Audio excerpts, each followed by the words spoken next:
Shalom sahabat Riji, kembali lagi dengan saya Sofyan. Kali ini saya mau sharing firman Tuhan yang saya ambil dari Filemon. Filemon itu ada di Perjanjian Baru, hanya satu pasal, Filemon 1 ayat yang ke-15 dan 16.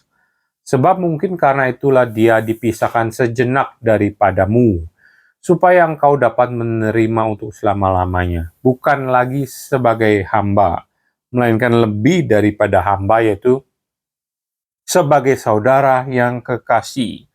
Bagi Paulus sudah demikian, apalagi bagimu Filemon, baik secara manusia maupun di dalam Tuhan.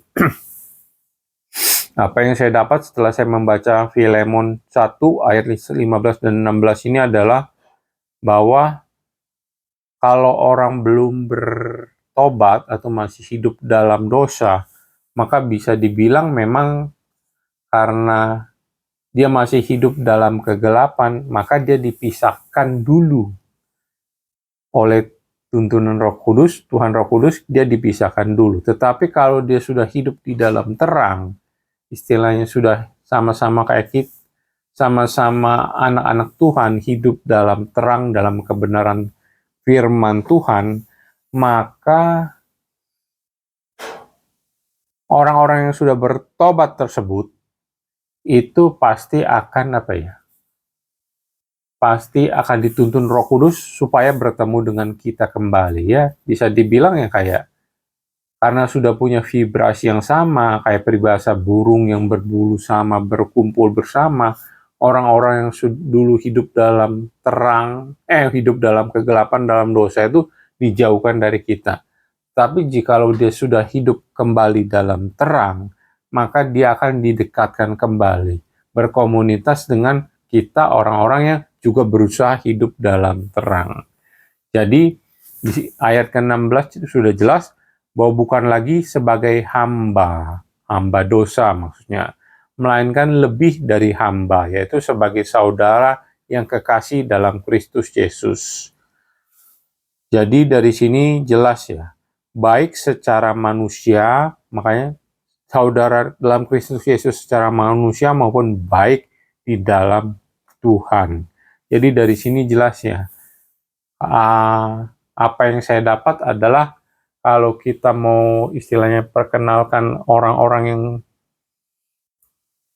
itu untuk ke dalam komunitas orang-orang yang hidup dalam terang, dalam kebenaran, maka sebaiknya kita hidup dulu dengan mereka, melihat apakah mereka benar-benar sudah ada perubahan, sudah ada pertobatan, sudah berubah total, sudah benar-benar hidup dalam terang kebenaran firman Tuhan. Di sini kan ditulis, bagiku sudah demikian. Berarti Onesimus itu bagi Paulus itu sudah bertobat. Dengan demikian Paulus memberanikan untuk menulis surat kepada Filemon supaya menerima Onesimus kembali. Dari sini apa yang saya dapat bahwa sebelum kita menyarankan orang-orang yang sudah hidup dalam kebenaran, sudah bertobat, bukan lagi sebagai hamba dosa, kita hidup juga dulu dengan dia. Membuktikan kalau memang dia sudah bertobat, maka dia disarankan untuk berkomunitas, berkumpul dalam kumpulan orang-orang yang hidup dalam terang yang sama juga. Dengan demikian jadi saling memperkuat ya, saling membantu, bisa saling menguatkan iman masing-masing supaya saling bertumbuh. Demikian sharing kali ini, silakan share, semoga bermanfaat. Terima kasih.